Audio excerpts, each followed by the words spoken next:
Hello everyone. तो चलिए आज का क्लास स्टार्ट करते हैं और आज का क्लास आपका मोस्ट कंफ्यूजिंग ग्रामर रूल्स का नेक्स्ट पार्ट और ये है आपका वर्ब्स का आखिरी पार्ट।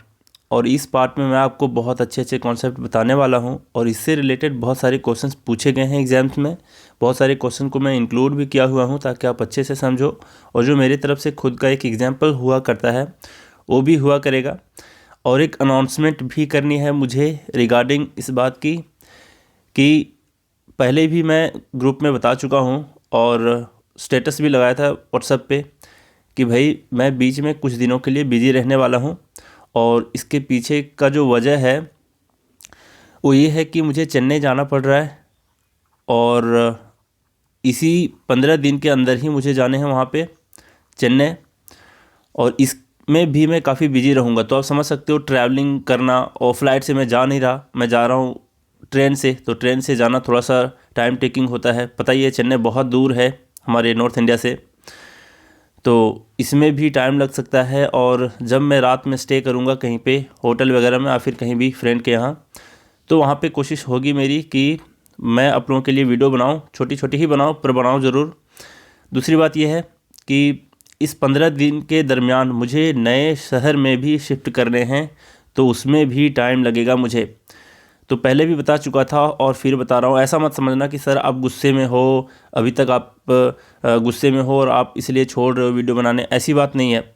गुस्से में तब था जब आप 6 लोग 8 लोग आ रहे थे लाइव में, और जब मैं एक वीडियो बनाया था उसके बाद तो देखा 56 लोग मैक्सिमम थे ऑनलाइन, तो काफ़ी खुश हुआ। तो ऐसी कोई बात नहीं है, गुस्से वाली कोई बात नहीं है। अभी भी वीडियो बना रहा हूँ, आगे भी बनाऊँगा और पूरे कोर्स कंप्लीट कराऊँगा। बस आप लोगों ने भरोसा किया हुआ है तो भरोसा टूटेगा नहीं बिल्कुल। तो आप लोग अच्छे से पढ़ते जाओ, और जिस दिन मैं क्लास ना लूँ ना तो थोड़ा सा पॉजिटिव रह करके पुरानी वीडियोस को रिवाइज़ किया करो। जैसे कुछ स्टूडेंट कह रहा था कि आज से ख़त्म, आज से क्लास ख़त्म, मतलब ऐसे वो टेक्सटिंग कर रहा था ग्रुप में, थोड़ा सा ऑड लग रहा था। तो एक स्टूडेंट का मैसेज आता है कि सर वो तो बंदा ऐसा कर रहा है मानो कि कल ही वो यूपीएससी निकाल लेगा, एक दिन की क्लास ना, अगर एक दिन की क्लास और कर लेगा तो यूपीएससी निकाल लेगा, ऐसा कर रहा है। तो वो सही कह रहा था जो भी बंदा का मैसेज आया हुआ था। तो ऐसा मत किया करो, जब भी क्लास ना आए ना तो आप उस दिन क्या किया करो, पुराने वीडियोज़ की रिविज़न किया करो, ठीक है। अब ज़रा देखो,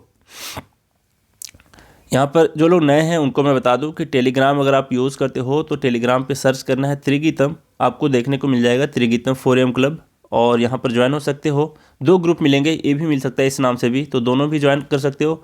और यहाँ पर क्विजेस होते हैं डेली बेसिस पे, तो क्विजेस भी अटेम्प्ट करो, प्रीवियस ईयर के क्वेश्चन देखने को मिलते हैं।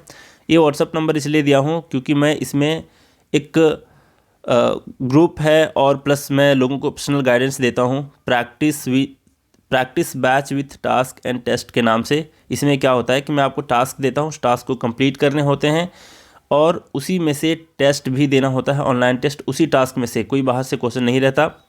तो कंप्लीट इंग्लिश के लिए अगर आपको प्रैक्टिस बैच चाहिए तो आप मुझे इस नंबर पे व्हाट्सअप करोगे। और इसके थोड़े से चार्ज करता हूँ इसलिए भी, और मैं पहले भी बताया हूँ कि कोई भी पेड कोर्स नहीं है मेरा, कोई भी वीडियो के मैं चार्ज नहीं करता हूँ। तो आप क्या कर सकते हो, इस पर मुझे आप मैसेज कर सकते हो ये टास्क और टेस्ट के लिए। अब ज़रा देखो, और एक चीज़ और, जैसे आज तो ये कंप्लीट कर रहा हूँ वर्ब्स वाली वीडियो को, ये वर्ब्स की सीरीज़ कंप्लीट हो जाएगी। इसके बाद क्या करने हैं, हम लोग चलेंगे वर्ब्स एंड टेंस को रिलेट करते हुए, वर्ब्स एंड टेंसेस को रिलेट करते हुए हम लोग पढ़ेंगे किसको, टेंस को पढ़ेंगे। फोकस रहेगा टेंस पे, लेकिन क्वेश्चन कैसे पूछे जाते हैं वर्ब से रिलेटेड, तो ये सारा कुछ मैं समझाऊंगा। और टेंस के सीरीज से स्टार्ट करने से पहले मैं थोड़े से हिंदी मीडियम के स्टूडेंट को एक चीज़ सिखाना चाहता हूँ, तो उसमें थोड़ा सा आप लोग पेशेंस रखना। जो लोग भी इंग्लिश मीडियम से हो और लगता है कि नहीं ट्रांसलेशन सीखने ज़रूरी नहीं है मेरे लिए, तो थोड़ा सा पेशेंस रखना। उसमें मैं क्या कराने वाला हूँ कि जितने भी आपके 12 टेंस है ना टोटल, तो उससे रिलेटेड मैं आपको सिखाने वाला हूँ ट्रांसलेशन, कि कौन से टेंस में किस तरीके के सेंटेंस बनते हैं। बहुत सारे लोगों को आता भी है, लेकिन इसके 6 कैटेगरी होते हैं। मान लिया जब मैं प्रेजेंट इंडेफिनिट टेंस पढ़ाता हूँ तो उसमें 6 कैटेगरी के एक सेंटेंस से बनाया जा सकता है। पहला मान लिया जाए कि पॉजिटिव सेंटेंस रहा, फिर उसका नेगेटिव कैसे करते हैं, फिर उसको हेल्पिंग वर्ब से कैसे क्वेश्चन बनाते हैं, फिर WH फैमिली वाले से क्वेश्चन कैसे बनाते हैं, इसमें फिर निगेटिव कैसे बनता है, इसमें फिर निगेटिव कैसे बनता है। तो इस तरीके से 6 चीज़ देखेंगे और बहुत अच्छे तरीके से मैं चाहता हूँ कि आप टेंसेस के सारे जो एग्जाम्पल्स होते हैं ट्रांसलेशन सहित किसके क्या मीनिंग होते हैं उस तरीके से मैं बताऊँ। तो उसमें भी कुछ दिन आपको देने होंगे ट्रांसलेशन के पीछे, फिर मैं रूल्स को सिखाते जाऊंगा उसके बाद, है ना। जब रूल्स मैं सिखाऊंगा और उससे पहले ट्रांसलेशन पढ़ा देता हूं तो आप लोग बहुत कॉन्फिडेंट फील करते हो। बहुत सारे हिंदी मीडियम की मैं बात कर रहा हूँ स्टूडेंट के, वैसे इंग्लिश मीडियम वालों के लिए भी ज़रूरी होता है, लेकिन थोड़े से लोग कुछ ओवर स्मार्ट बनते हैं तो वो उनकी बात अलग है। तो आप लोगों को क्या करना है, ऑप्टिमिस्टिक होकर के आगे की वीडियोज़ को देखते जाना है। अब ज़रा देखिए आज कैसे रूल हम लोग डिस्कस करेंगे। देखिए यहाँ पर है कि अब हम सारे कॉन्सेप्ट्स को प्रीवियस ईयर क्वेश्चंस के थ्रू सीक्वेंस से समझेंगे। ठीक है, देख लो 76 रूल तक हम लोग देख चुके हैं पहले ही। अब है आपका 77 नंबर का रूल। क्या कह रहा है देख लो, कह रहा है कि पार्टिसिपल, है ना, ये पार्टिसिपल है और जेरंड है। आज के सेशन में हम लोग देखने वाले हैं कि एक ही जगह एक ही तरह के क्वेश्चन पूछे जाते हैं एग्जाम में, जहाँ पर आपको जेरंड और पार्टिसिपल ये दोनों के बीच जो डिफ्रेंशिएट करना होता है आपको, वो एक ही तरीके के क्वेश्चन पूछे जाते हैं कि कब हमको डिफ्रेंशिएट करना है, कैसे समझना है कि कौन सा जेरंड है। और आपका जेरंड का स्पेलिंग यहाँ पे गलत लिख दिया है ना, एन है यहाँ पे। तो जेरंड और पार्टिसिपल इन दोनों के बीच क्या डिफरेंस है, बस एक ही तरह के क्वेश्चन पूछे जाते हैं जहां पर आपको समझना ज़रूरी हो जाता है कि कौन पार्टिसिपल है कौन जेरंड है। बाकी के क्वेश्चन में उतना आपको ज़रूरी नहीं है समझना, और जैसे जैसे रूल बताते गए हूँ वैसे वैसे आपको दिमाग में रखने हैं। बशर्ते ये जो मैं खास रूल बताने वाला हूँ आगे जो आने वाला है रूल, उसमें समझना जरूरी होगा कि पार्टिसिपल कैसे पहचानेंगे, जेरंड कैसे पहचानेंगे और किसके पहले क्या लगता है। देखो ध्यान से, ये रूल क्या कह रहा है, 77 नंबर का रूल ये कह रहा है कि पार्टिसिपल का प्रयोग दो से अधिक सेंटेंसेस को जोड़ने के लिए किया जाता है। 2 सेंटेंस को हम लोग जोड़ने के लिए किसका यूज़ करते हैं, पार्टिसिपल का। और ऐसे सेंटेंसेस को जोड़ने के लिए जो काम पहले होता है उसे पार्टिसिपल के साथ रखा जाता है। क्या कहने का मतलब है ये हम लोग अभी देखेंगे सेंटेंस से। यहाँ पर है he took the gun, first sentence हो गया आपका। ही शॉट द टाइगर, और उसने टाइगर को गोली मार दी। तो वही कह रहा है कि उसने गन को लिया और टाइगर को गोली मार दी, है ना। इन दोनों सेंटेंस को हमें जोड़ना है, और ऐसे सेंटेंस को जोड़ने के लिए हम हैविंग का प्रयोग करते हैं, हैविंग प्लस V3 का। तो यहाँ देखिए, यहाँ पर हैविंग है, हैविंग में भी ING लगा हुआ है, तो यहाँ पर ये पार्टिसिपल है। तो कह रहा है कि जो काम पहले हुआ है इन दोनों काम में, उसको हम रखेंगे किसके साथ, उसको रखेंगे हैविंग के साथ। हैविंग के साथ यानी हैविंग के साथ का मतलब है पार्टिसिपल के साथ। तो देख लो यहाँ पे क्या कह रहा है, यहाँ पर यूज़ किया कि हैविंग टेकन द गन, मतलब क्या कह रहा है कि गन को लेकर ही शॉट द टाइगर, उसने टाइगर को गोली मार दी, है ना। तो आप लोग देख रहे हो कि इन दोनों में सबसे पहला काम कौन सा हुआ है, गोली मारने का काम, और फिर गन को उठाने का काम। तो गन को उठाने का काम हुआ है, तो गन को उठाने वाला जो सेंटेंस है उसको रखेंगे पार्टिसिपल के साथ। तो ये एक छोटी सी बात है, इसके बेस्ट पे नहीं पूछा जाता एग्जाम में, फिर भी आपको देखना जरूरी था कि he took the gun he shot the tiger. इसको कनेक्ट करेंगे हम लोग कैसे, हैविंग टेकन द गन मतलब गन को लेकर ही शॉट द टाइगर, उसने टाइगर को गोली मार दी। ठीक है, नेक्स्ट रूल देख लो कि पार्टिसिपल की कैसे कैसे फॉर्म होते हैं। तो यहाँ पर कह रहा है 78 नंबर का रूल कि एक्टिव में, एक्टिव वॉइस और पैसिव वॉइस में अलग अलग फॉर्मेशन इसका होता है। एक्टिव में आपको ये देखने को मिलेगा VING के फॉर्म में, यानी वर्ब के 4th फॉर्म में जिसमें ING फॉर्म लगा रहता है। नेक्स्ट है कि हैविंग के साथ VING का फॉर्म लगा रहता है, हैविंग भी रहेगा और इसके साथ ING वाला फॉर्म भी रह सकता है। नेक्स्ट कह रहा है कि हैविंग के साथ वर्ब का 3rd फॉर्म भी रह सकता है जैसे यहाँ पर था। तो ये भी क्या है आपका, ये भी आपका पार्टिसिपल है। अब ज़रा देख लो, एक्टिव में तो ये हो गए, पैसिव में कैसे होंगे, तो वर्ब का 3rd फॉर्म होगा, और फिर बीइंग प्लस वर्ब का 3rd फॉर्म, और फिर रहेगा हैविंग बीन प्लस वर्ब का 3rd फॉर्म। तो यहाँ पर इन तीनों में ही क्या देखने को मिलेगा आपको, पैसिव में वर्ब का 3rd फॉर्म। वर्ब का 3rd फॉर्म यहाँ भी देखने को मिलता है, लेकिन यहाँ पर हैविंग के साथ भी जो वर्ब है उसका 3rd फॉर्म है, और यहाँ पर बीइंग के साथ वर्ब का 3rd फॉर्म है। इन दोनों के बीच हम लोग देखेंगे क्या डिफरेंस है, और कैसे याद करेंगे, क्या इसका मीनिंग होता है, इसको देखो। यहाँ पर है, देखो यहाँ पर दिया हैविंग बीन किल्ड, ये वाला रहे और फिर बीइंग का वर्ब का बीइंग प्लस वर्ब का थर्ड फॉर्म रहे, दोनों का सेम मीनिंग होता है। देखो क्या है, हैविंग बीन किल्ड रहे या फिर बीइंग किल्ड रहे। यहाँ पर हैविंग बीन के बाद वर्ब का थर्ड फॉर्म है, जी हाँ है। बीइंग के बाद आपका वर्ब का थर्ड फॉर्म है, जैसे यहाँ पर है। तो इन दोनों का सेम मीनिंग होता है, इसका मतलब है मारे जाने के बाद। मैं एक एग्जांपल लिया हूँ ताकि आप ध्यान में रखो कि जब भी आपको हैविंग बीन प्लस वर्ब का थर्ड फॉर्म रहे या फिर बीइंग प्लस वर्ब का थर्ड फॉर्म रहे तो इसका मतलब होता है कुछ किए जाने के बाद। ठीक, तो इतना आप ध्यान में रखना। लेकिन यहाँ पर हैविंग के साथ भी वर्ब का थर्ड फॉर्म है। अगर हैविंग के साथ अगर वर्ब का थर्ड फॉर्म रहे तो इसका मतलब थोड़ा सा डिफरेंट होता है। देखो क्या होता है, हैविंग टेकन द गन मतलब बंदूक लेकर, लेकिन यहाँ पर था बीइंग किल्ड और फिर हैविंग बीन किल्ड, तो इसका मतलब था मारे जाने के बाद। और यहाँ पर है कुछ चीज़ लेकर या फिर कुछ चीज़ कर कर, है ना। अब देखो इतना आप लोग ध्यान रखना, समझाएंगे अभी हम अच्छे तरीके से आपको सेंटेंस के थ्रू। देख लो क्या है। और एक चीज़ क्या है, देखो कई बार आप कंफ्यूज होते हो कि यहाँ पर बीइंग प्लस वर्ब का थर्ड फॉर्म है, ये बताया था, और इन दोनों का मीनिंग सेम होता है। कई बार आपको क्या देखने को मिलता है कि बीइंग हैप्पी ऐसे करके, है ना, कि खुश होकर ऐसे करके कुछ आपको देखने को मिलता है, और फिर बीइंग अ काइंड पर्सन। तो यहाँ पर वही चीज़ मैं कह रहा हूँ कि थोड़ा सा डिफरेंस होता है। यहाँ पर वर्ब होता है और एक बार आपको देखने को मिलता है बीइंग के बाद तो नाउन, बीइंग के बाद नाउन और फिर एडजेक्टिव। तो इसका मतलब होता क्या है, जब भी आपको बीइंग के बाद नाउन और एडजेक्टिव दिख जाए, वर्ब नहीं, इसके पहले मैं वर्ब का थर्ड फॉर्म बताया था, जब भी दिख जाए तो इसका मतलब होता है होने की वजह से या फिर कोई चीज़ का होने पर, होने के नाते, है ना। जैसे कह सकते हो कि बीइंग अ फादर, पिता होने के नाते, तो यहाँ पर ऐसे यूज करेंगे। तो मैं एग्जाम्पल के थ्रू भी इसको समझाया हूँ। देखो क्या है, यहाँ पर बीइंग संडे, है ना, तो इसका मतलब क्या है संडे होने पर। फिर है बीइंग अ काइंड मैन, दयालु इंसान होने के नाते। Being the best student, he got a job, ऐसे कह सकते हैं। तो यहाँ पर इसका मतलब क्या है कि बेस्ट स्टूडेंट होने के वजह से। तो ये सारे इसके मीनिंग निकलते हैं।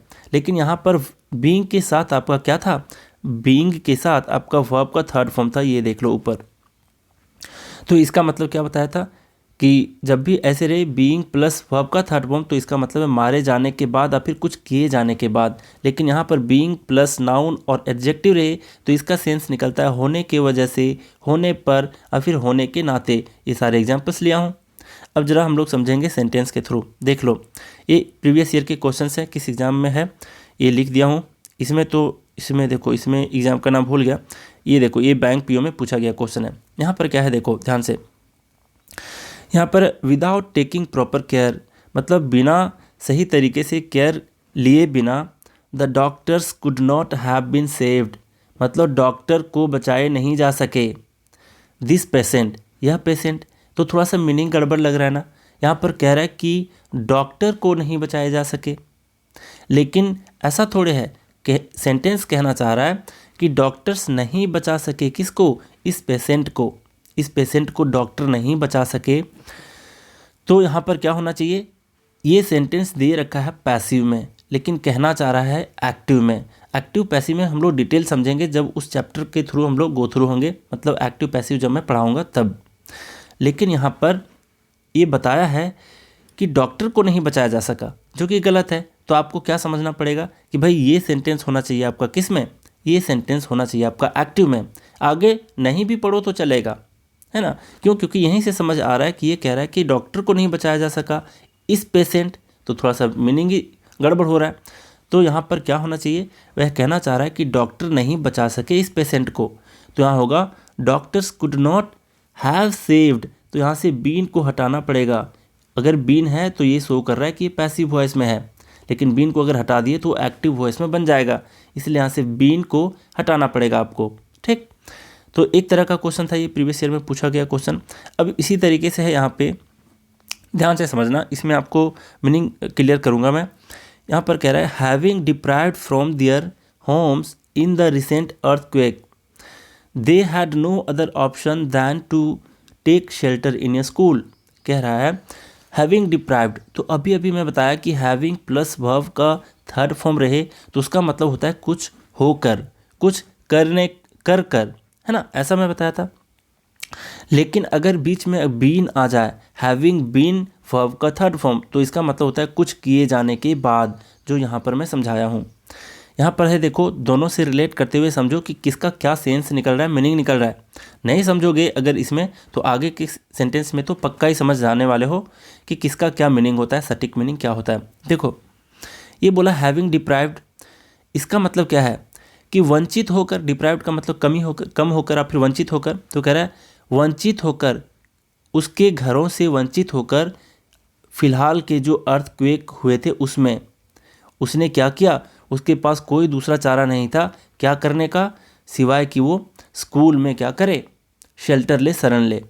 तो यहाँ पर कह रहा है कि अपने घरों से वंचित होकर फिलहाल के अर्थक्वेक में, ऐसा कह रहा है। लेकिन अगर इसको कहें हैविंग बीन डिप्राइव्ड, तो इसका मतलब क्या होगा कि अपने घरों से वंचित हो जाने के बाद, और फिर वंचित किए जाने के बाद, किससे किए जाने के बाद, अर्थक्वेक में किए जाने के बाद उन्होंने शेल्टर लिया कहाँ, स्कूल में।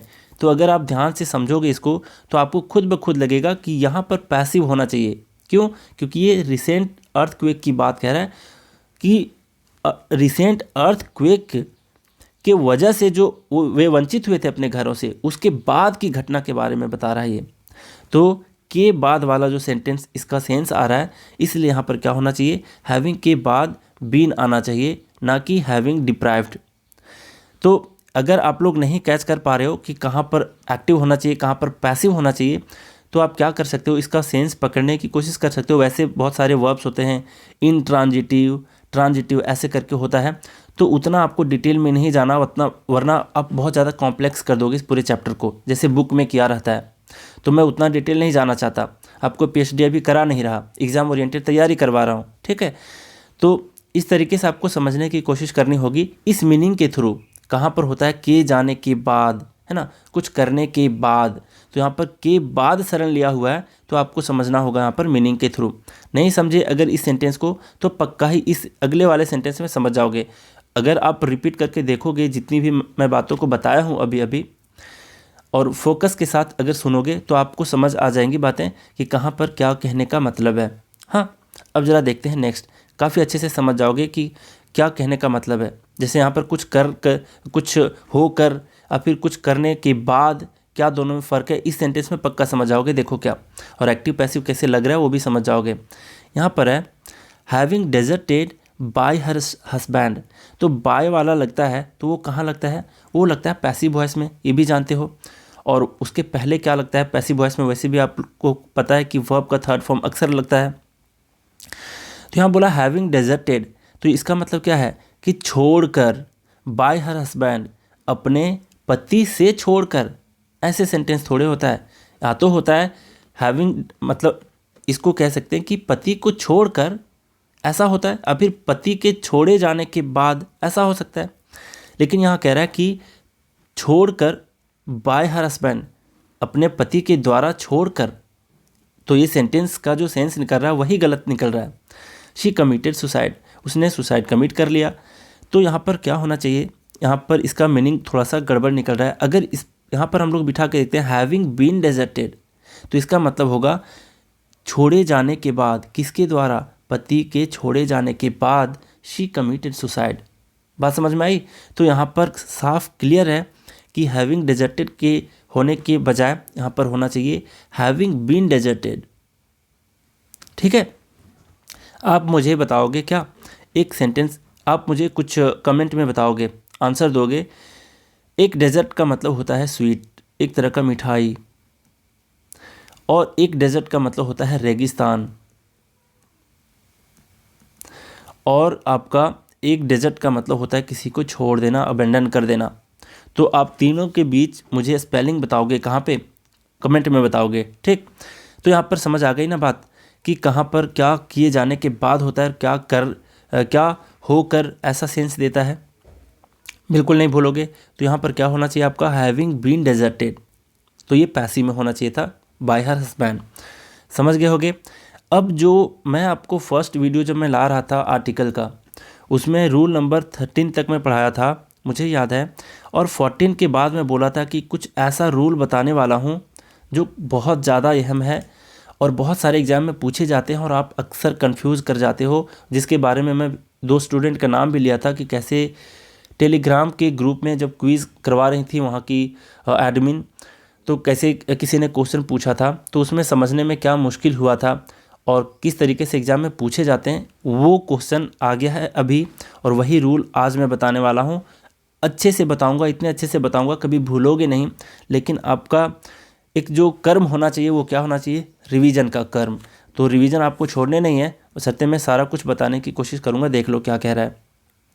और यहीं पे आपको समझना होता है कि कहाँ पे जेरंड होता है और कहाँ पे प्रेजेंट पार्टिसिपल होता है, यानी वर्ब का आईएनजी वाला फॉर्म, और जेरंड भी होता है वर्ब का आईएनजी वाला फॉर्म। दोनों के बीच कैसे फ़र्क करेंगे ये ज़रा देख लो। यहाँ पर बोला है कि जेरंड जो होता है इसके पहले पोसेसिव केस आता है। अभी ये भी समझेंगे कि पोसेसिव केस का मतलब होता है क्या है। छोटा सा देख लो हिंट। पोसेसिव ये आया किससे है, पोसेसन वर्ड से आया है। पोसेसन का मतलब होता है किसी चीज़ का अधिकार होना, अधिकार होना। तो अधिकार का क्या सेंस आता है कि मेरा है ना, जैसे कहते हो यह कलम मेरा है, तो मेरा मतलब अधिकार का सेंस देता है। तो मेरे के सेंस में क्या लगाओगे, माय लगाओगे। हमारा, आवर, योर, तुम्हारा। तो ये सारे जो सेंटेंस है, ये सारे जो वर्ड्स हैं, ये किस चीज़ का सेंस देता है, अधिकार का सेंस देता है। तो इसी से आप कैच कर पाओगे कि ये सारी चीज़ क्या होते हैं, पॉसेसिव केस में होते हैं ये सारे प्रोनाउन। ठीक, अब यहाँ पर कह रहा है कि लेकिन प्रेजेंट पार्टिसिपल यानी वर्ब के आईएनजी के पहले आपका ऑब्जेक्टिव केस में होना चाहिए। किसका, प्रोनाउन का। ऑब्जेक्टिव कैसे समझेंगे, तो पोसेसिव के नाम में ही है आपका अधिकार छुपा हुआ। ऑब्जेक्टिव में क्या छुपा हुआ है, ऑब्जेक्ट छुपा हुआ। ऑब्जेक्ट में क्या क्या लगाते हो, जैसे मैं कहूँ कि he gave me a pen, तो he gave me a pen ऐसे कहते हैं। यहाँ पर क्या है, मी है ना, मी किस चीज़ को बताता है, मी बताता है आपका ऑब्जेक्ट को। तो ऑब्जेक्ट और ऑब्जेक्टिव केस दोनों एक दूसरे से रिलेटेड हैं। कैसे हैं, बहुत अच्छे से हम लोग समझने वाले हैं। तो एक थोड़ा सा हिंट बताया। तो यहाँ पर रूल क्या कह रहा है कि जेरंड के पहले आपका पोसेसिव केस वाला प्रोनाउन आता है और प्रेजेंट पार्टिसिपल के पहले आपका ऑब्जेक्टिव केस में आता है। ये समझने के लिए है कि कैसे आप कैच कर पाओगे कि अगर दो तरीके से यहाँ पर है, देखो दो तरीके से क्वेश्चन पूछे जाते हैं। पहला क्वेश्चन क्या समझना है आपको, पहला चीज़ समझना है कि अगर पोसेसिव केस में दिया हुआ है तो तुरंत समझ जाना है कि पोसेसिव केस में प्रोनाउन है तो उसके बाद वाला जो वर्ब होगा वो क्या होना चाहिए, जेरंड होना चाहिए। उसी तरीके से अगर ऑब्जेक्टिव केस वाला वर्ड वहाँ पे दिया हुआ है प्रोनाउन, तो उसके बाद क्या आना चाहिए, उसके बाद प्रेजेंट पार्टिसिपल आना चाहिए। दूसरे सेंस में कैसे जाना जाता है इसको, कि अगर वहाँ जेरंड दिया है तो जाहिर सी बात है कि उसके पहले पोसेसिव केस होगा। अगर प्रेजेंट पार्टिसिपल दिया है तो उसके पहले ऑब्जेक्टिव केस वाले प्रोनाउन आएंगे। बात समझ गए, दोनों कहने के तरीके में फ़र्क है और दोनों को कैसे पहचानेंगे ये हम लोग आगे समझने वाले हैं। देख लो क्या कह रहा है, जेरंड की बात कह रहा है। तो यहाँ पर क्या है, एग्जाम्पल में लिया हूँ, swimming is a good exercise, तैरना एक क्या है, अच्छा व्यायाम है। नेक्स्ट बोला you should not mind her coming late, मतलब आपको उसका लेट आना, देर से आना बुरा नहीं मानना चाहिए। I appreciated my girlfriend's singing, मैं अपनी गर्लफ्रेंड की सिंगिंग को अप्रिसिएट करता हूँ, गाने को अप्रिसिएट करता हूँ। तो आप लोग ध्यान देना यहाँ पर थोड़ा सा क्या फ़र्क है इन दोनों में, देखेंगे पहले पार्टिसिपल को फिर बताएंगे फ़र्क। यहाँ पर है I saw him hugging a girl in the park, मैंने उसे पार्क में एक लड़की को हग करते हुए देखा, आलिंगन करते हुए देखा, गले लगते हुए देखा। फिर है I found them fighting with a boy in the market, मैंने उन्हें मार्केट में एक लड़के के साथ झगड़ते हुए पाया। और इसी चीज़ को मैं बोला था जब ट्रांसलेशन बता रहा था वर्ब की सीरीज़ में ही कि आप लोग को एक चीज़ ध्यान रखने हैं, और वो क्या ध्यान रखने के लिए बताया था कि जहाँ जेरंड आएगा वहाँ पर ना वाला सेंस देगा, और जहाँ पार्टिसिपल आएगा वहाँ पर ता हुए, ते हुए की सेंस आपको दे जाएगा। तो देखो कैसे दे गया है, यहाँ पर है तैरना एक अच्छा कसरत है। यहाँ पर है देर आना, तो यहाँ भी ना था, यहाँ भी ना का मीनिंग दे रहा था, यहाँ पर भी उसके गाना है ना, तो गाना और फिर गाने का सेंस दे रहा था, यानी ना और ने का सेंस दे रहा था। लेकिन यहाँ पर हग का मतलब है क्या, गले लगते हुए देखा, तो यहाँ पर ते हुए है। यहाँ पर झगड़ते हुए देखा, तो यहाँ भी ते हुए या ता हुआ सेंस देता है।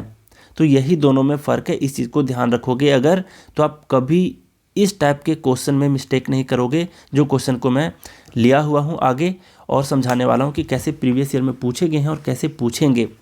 तो इतनी सी बात आपको ध्यान रखना है, लेकिन आपको कैच करना पड़ेगा इसका मीनिंग होता कैसा है। तो देखो, आप यहाँ पर अगर हगिंग को बोलते हो ना से रिलेट करके, तो कैसा सेंस देता है ये देखो। यहाँ पर है I saw him hugging a girl in the park, मैंने उसे गले लगना देखा, एक लड़की के साथ उन्हें गले लगना देखा। तो गले लगना यहाँ पर गलत सेंस दे देता है ना, मीनिंग ही गड़बड़ कर दे रहा है। तो यहाँ पर लगना नहीं देखा, लगते हुए देखा, तो ते हुए का सेंस देता है। बात समझ आई। इसको ते हुए करके देखो, तैरते हुए एक अच्छा एक्सरसाइज है, तो एक गलत मीनिंग दे रहा है ना, तो यहाँ पर ते हुए नहीं होगा। यानी जेरंड में ना का सेंस आता है, पार्टिसिपल में, प्रेजेंट पार्टिसिपल में ते हुए और ता हुआ का सेंस देता है। ठीक है, अब जरा हम लोग क्वेश्चन पे सीधा चलते हैं। देखो कैसा क्वेश्चन पूछा गया। अब यहाँ पर समझते हैं, मैं जो रूल बताया था कि पॉसेसिव केस किसके पहले आते हैं, जेरंड के पहले, ऑब्जेक्टिव केस किसके पहले आते हैं, प्रेजेंट पार्टिसिपल के पहले। तो देखो कौन कौन है पॉसेसिव केस में। पॉसेसिव केस में है माई, मेरा, our, your, her, his, its, their, और फिर एपोस्ट्रॉफ वाला एस, जैसे यहाँ पर एपोस्ट्रॉफ वाला दिया था ना, देखो गर्लफ्रेंड्स के ऊपर एपोस्ट्रॉफ के बाद एस था, तो ये भी अधिकार को शो कर रहा होता है। अब जो ऑब्जेक्टिव केस है, जो किसके पहले आता है, पार्टिसिपल के पहले, हिम है, मी है, अस है, ईट है, देम है, ये सारे क्या हो गए, ये सारे हो गए आपके ऑब्जेक्टिव केस में। तो इतनी सी बात आपको ख्याल रखना है। अब जरा देखो, हिंट तो मैं बता ही दिया हूँ कैसे याद रखना है, अधिकार को कैसे, ऑब्जेक्ट को कैसे, है ना। अब जरा देखो क्वेश्चन पे आओ। यहाँ पर 3 क्वेश्चन मैं लिया हूँ जो प्रीवियस ईयर के क्वेश्चन है। देखो क्या कह रहा है यहाँ पर, बोला I am sorry to have disturbed you, मतलब मुझे खेद है तुम्हें डिस्टर्ब करके। I hope you will not mind me coming to you, मैं उम्मीद करता हूँ कि तुम मुझे लेट नहीं, तुम मुझे यहाँ पर आना, तुम्हारे पास आना, एट दिस ऑड आवर, इस अजीब से घड़ी में तुम्हारे पास आना, तुम मुझे माइंड नहीं करोगे, ये कह रहा है ये। अब यहाँ पे क्या सेंस दे रहा है, ध्यान से देखो। यहाँ पर सेंस दे रहा है कि आई hope you will not mind me coming, मुझे यहाँ पर आना तुम बुरा नहीं मानोगे, समझ रहे हो। तो यहाँ पर कह रहा है कि तुम मेरा आना, ना कि मुझे आना। ऐसा तो नहीं कह रहा ना कि मुझे आना, यहाँ कह रहा है मेरा यहाँ पर आना तुम बुरा नहीं मानोगे। तो मेरा यहाँ पर आना, तो यहाँ पर क्या होना चाहिए, ना का सेंस आ रहा है, ना का सेंस आ रहा है ना। तो इस कमिंग का मतलब यहाँ पर ना का सेंस आ रहा है, इसका मतलब क्या पता चला कि ये कमिंग आपका पार्टिसिपल नहीं है, ये कमिंग आपका क्या है, जेरंड है। और जेरंड के पहले कौन सा केस आता है, तो अभी अभी बताया कि जेरंड के पहले आपका पॉसेसिव केस आता है। कौन सा केस आता है, पॉसेसिव केस। तो यहाँ पर मी क्या है, मी यहाँ पर ऑब्जेक्टिव केस में है, देख लो यहाँ पर लिख दिया हूँ।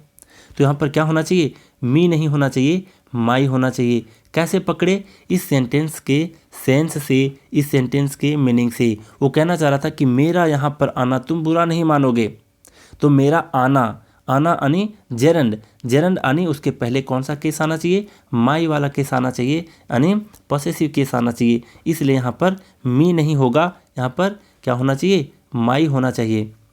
पहला तरीका इसको समझने का। दूसरा तरीका क्या है, इसी सीरीज में मैं आपको बताया था कि माइंड जैसे सब्जेक्ट रहे, या फिर रिमेंबर वाला जैसे वर्ड रहे, बुरा मानना, याद रखना, है ना, रिग्रेट करना, ये सारे जो वर्ड्स होते हैं, इसके बाद क्या आता है, इसके बाद आपका आता है जेरंड।